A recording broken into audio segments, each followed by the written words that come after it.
Hello guys, and welcome back to another cold episode. On today's episode, we are back with some more anti-spell festival decks. I'm sure that at this point you are probably sick of this festival, just as I am. But I really like this deck, so I don't care. Yeah, all in all, Tri-Brigade is back. Tri-Brigade never went anywhere, it's just people don't play it. And the anti-spell festival made people realize that, hey, Revolt's a really good card. It's limited to one, for a good reason. Yeah, all in all, pretty cool. However, as you've probably noticed by the title of this video, or thumbnail, or something along those lines, most people, when they see this deck, just instant scoop. Like, I legitimately had like 10 games on this deck. Like, 2 people stayed for more than a turn. I don't know why, but yeah. Let's talk about the deck and what it excels at and why I guess people scoop. So, first things first, let's talk about the Tri-Brigades. We have a triple Nerval, double Karos, triple Kit, and double Fractal. Now, we don't have a Tenki to search out the Fractal, so we are maxing out on most of the other names, as well as the 2 Kitty Cat. This cat is very good. It starts your combos, it gets cards into the graveyard, and most importantly, it's cool. However, it's you are, and if you don't have it, that's fine. You can play more, Zoodiac names. You can play more hand traps. You can play more disruption, like evenly matched or what have you. So yeah, it's entirely up to you. If you don't have that, understandable. I only have the 2, but this is a really good card. If you're playing Tri-Brigade, invest into this card. Next up, we have the Zoodiacs, which we have the 1 Whiptail, double Thoroughblade, and triple Ram. Ram is really good in a meta where trap cards reign supreme. Being able to protect yourself from targeting traps, most notably Imperm in particular, as well as other things like the Paleos, is very, very nice. So of course we're maxing out on this. Whiptail is also nice to just like avoid summons in case you're worried about Nibiru, to like play around maximum amounts of summons for Trident or for Zeus or something like that. It's pretty nice. And then Thoroughblade is obviously Thoroughblade. Next up, we have the hand traps. We have triple Maxi, 1 Veiler, double Gamma, and 1 Driver. We have the triple Ash Blossom, double Nibiru, and triple Imfib. Yeah, that's a lot of traps. I know, I get it. But what will you do? All of these are very good. The one that I would probably cut the most is Nib. The problem with Nib is that it only comes up in very select matches. Like, if you're playing against a lot of Paleo Frog, that's not really going to be very useful. If you're playing against, like, heavy combo decks, like, for example, Adamancipator, yeah, it's going to be very good. But, yeah, it just kind of depends on what you're playing against, which I happen to play against a wide variety, which is also why we're playing the 2 Heavy Stormduster. Yeah, Heavy Stormduster is very good at just being able to deal with back row against like Paleo Frogs and the like. And normally you're able to do like 1-card combos, so having this card in your hand doesn't really matter. It's not like a dead card like it would be with something like Sword Soul or what have you. So yeah, overall, pretty nice. Then we have my spicy tech, Eradicator Epidemic Virus. Guess what? This says turn off your opponent's trap cards. It's great. Guess what? We can also make it due to Shurek. So the idea is, if you end up having this card in your hand, you can search out the Revolt through your standard combo, be able to set the Revolt, set this card. You go activate Revolt, banish one of your opponent's monsters, and then you can go and wait for them to like set for pass. Then in the draw phase of the following turn, you go Eradicator Epidemic Virus, call Trap, and then turn off their entire trap lineup by just dealing with just tributing off your own Shureg, which would then also proc if you had anything to search from like your banished cards. So like if you didn't bring back your banished cards, for example, and you sent the Shureg to the graveyard, you would then be able to search as well, which is pretty nice. Overall, pretty decent combo. And I figured, hey, I had an extra slot, why not stick it in there? Then we have the double evenly match. This card is absolutely crazy. It just wins you games by itself. But I want to go first, so I don't really want to play this card as much. So, yeah, there you go. Then we have the 1 Solemn Judgment for our trap lineup. Oh, also the Revolt's in there. I don't think I said that previously, but yeah, it's there. Moving on, we have our extra deck. We have the 4 Zoodiacs. We have 1 Tiger Mortar, 1 Borbo, 1 Choconine, and 1 Dryden. Honestly, Dryden and Borbo are the only 2 that matter. You could put whatever else you want for the Tri-Brigades, or for the Zoodiacs in here. Yeah, realistically, it's just these 2 that matter. And then 1 Zeus. Yep, that's it. 1 Zeus, 4 other basically materials for Zeus. Yep, that's it. Okay, moving on, we have the Link monsters. We have one Almirage to get rid of the Nerval. You could also play the Scareclaw Link one as well, in addition to that, by taking out one of the Zeus materials. But, all in all, I don't really find a need for it. It's good if, like, you can get a monster onto your field, but you only can get one monster into the graveyard to banish, because then you can go for the Scareclaw, which then can allow you to go into Ferrigit, which is pretty nice, because then you could potentially special summon another one, and then go for another 2, which can get you into Bearbrum. But, that is pretty rare, so I just don't have it, and I'm not willing to spend the 30 UR CP in order to craft it, so there's that. Next up, we have the Double Dragon Lords. This card is absolutely crazy. Definitely craft it. Better than the Scareclaw card. We have the one Ferrigit, the one Bearbrum, we have the one Doom Eagle. This card is really good at being able to OTK. If you're able to just, like, disrupt your opponent and prevent them from even playing the game, most of the time they're only going to have, like, 1, maybe 2 monsters in the graveyard. And hopefully you're able to deal with that in order to go for the OTK with this guy. Also, being able to quick effect shuffle a card into the deck from the grave is pretty nice. So, yeah. We have the one Rugal. I actually never summoned this, funnily enough. We have the one Apollosa, the one Axis Kotaker, and double Shureg. Realistically, I like playing triple Shureg, but I think Axis Code is a little bit more important here. Yeah, that's it for the deck. Let's hop into the replays and show you how this deck performs.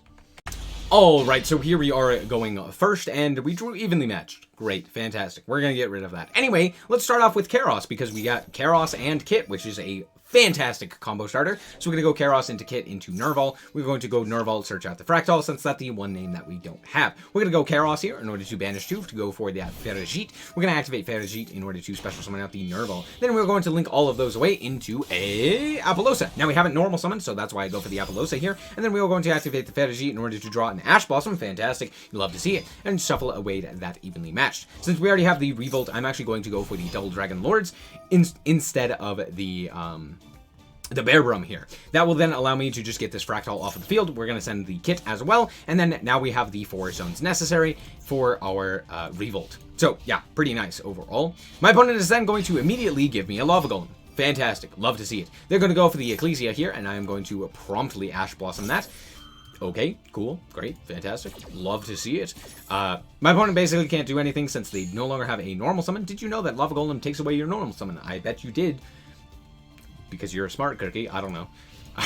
They're going to go to battle phase and go for the evenly matched here because they want to banish this Lava Golem because they know that they can't do anything else, so they want to prevent me from being able to kill them. Turns out I have Revolt, so they die anyway. So we're going to go and bring back all of our monsters. I bring back one of each name because it's funny, and then we are going to go for the Shureg here, which is 3,000 attack points, and we only need to get to 5,000 more, which we will very swiftly do. We're going to trigger the Kit and the Nerval in order to search out, or we're going to send the last Nerval, because, I don't know, why not? And then we are going to search out the Fractal. Just biggest attack stat, sure. We are then going to draw for turn, and it came back! Leave me alone! Anyway, we're going to go for the Fractal here. We're going to banish 1, 2, 3. That's right, we are going for the Doom Eagle. Guess what? They have exactly 1 monster in the graveyard because we banished their card face down. So, we're going to go for the Doom Eagle, shuffle it away, and become 4,800. That's right. That's lethal. Good game!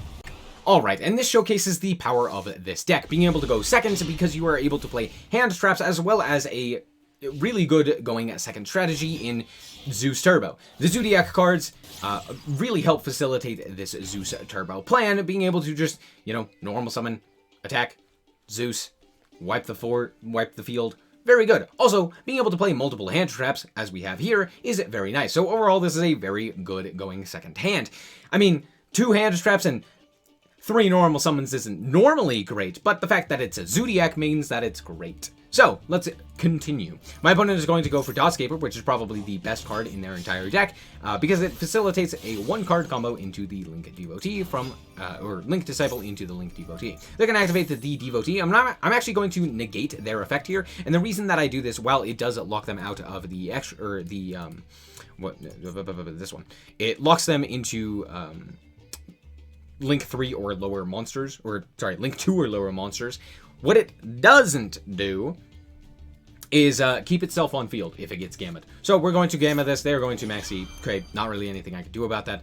But yeah, okay. Their hand probably is not very good if they're maxing a Gamma here because it's only the one summon, and so they only get the one draw. We do get to deal with their Link Devotee. They are going to draw a card, but at this point, they don't really have anything. They're going to go for actually Mathematic Subtraction, which is pretty interesting, and out comes Splash Mage. Now, at this point, we could just Effect Veiler them, and they hopefully can't do anything. So we're going to go and Effect Veiler the Splash Mage and hope that this just means that they pass. And with a Zoodiac board, I think we're going to be pretty good. They're going to set one and pass. Okay, great. Fantastic. I didn't need that one, but I'll take it. So we're going to go for the Thoroughblade here, and they are going to Imperm? I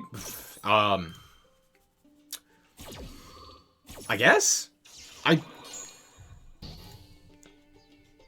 Okay. Seeing that the Imperm comes down, I realize that we are free to go for Zeus, and we don't even need to use Borbo. So I'm going to go into the Tiger Mortar, into the Chakanine, and then activate the Whiptail effect so that I can keep the Zeus in under, or with 4 materials in under 5 summons. Just to play around Nibiru. We're going to banish their Splash Mage and then go into the Zeus there, and with a 4 material Zeus, under 4 summons, I'm feeling pretty good. My opponent has 3 cards in hand, and we can go for the Thoroughblade or Ram into the Trident. And my opponent realizes that a 2 materials or a 2 activation Zeus is probably not going to be able to be beaten. So they surrender there. Good game. All right, and here's what you've been waiting for: the opponent to scoop after simply seeing what you're playing. So we drew a pretty decent hand here, 2 hand traps and full combo. So we are going to go for the Cat here, which is going to be met by Ash Blossom, which is actually going to be met by Gamma. Cool. So we're going to summon out our 2 kits here. Now, I do make a mistake here because if I had gone for the Karos, I could have linked all of these away in order to go into Appaloosa, which would have been fantastic. A format Appaloosa, while still having full combo, is pretty decent. But instead I make a horrible mistake and decide to not do that. But it's fine. We get to go for the kit here to dump the Nerval, add the Fractal, and then we can go for the Feta Sheet, summon out the Fractal, and scoop it up. Good game. And once again, we are going first. And I have it! Eradicator Epidemic Virus! Let's go! We're gonna go Rescue Cat because this is fair and balanced Yu-Gi-Oh card that exists for some reason. And we're gonna go Double Kit once again because I drew the Karos.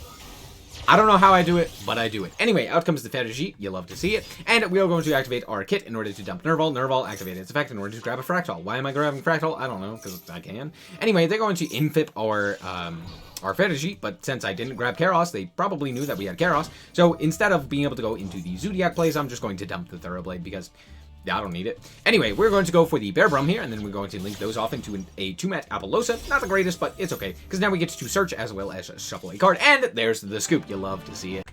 Alright, so I actually only played like 6 games with this deck, but all of them were wins. From right here to right here was all that I played today, and all of them were wins. It was kind of funny because none of them were close. My opponent would just scoop immediately after seeing what I was doing. Now, granted, this is in Plat 1, not like Diamond 1 or anything like that, or Diamond 2, which is probably the highest level that you can actually compete at in Master Duel at the moment. So, do keep that in mind. But all in all, they all still did the same thing. Nothing got past turn 3. So, small sample size, but still pretty interesting. And if you know me, you know that I love Tri-Brigade. Honestly, this deck is still incredibly fun. I don't play as many Zoodiac cards because I'm not as big of a fan of the Zoodiac stuff. It's pretty boring, pretty uninteresting. You just kind of like hope that your opponent doesn't have anything with Trident Pass, and you're just like, okay, cool.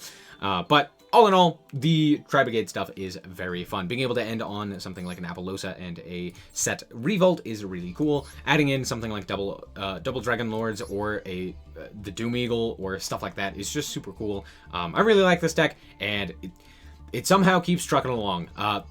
Common Tri-Brigade W. Anyway, that's going to be it for this episode. I hope that you guys did indeed enjoy. If you did, a like is very much so appreciated. And if you want to check out more content like this, as well as more Yu-Gi-Oh, then just be sure to subscribe. Anyway, thank you guys so much for watching, and remember to always stay frosty. Bye-bye. Shout out to the Frost Guard, my members. Thank you guys so much for the support, and I hope you enjoy the content.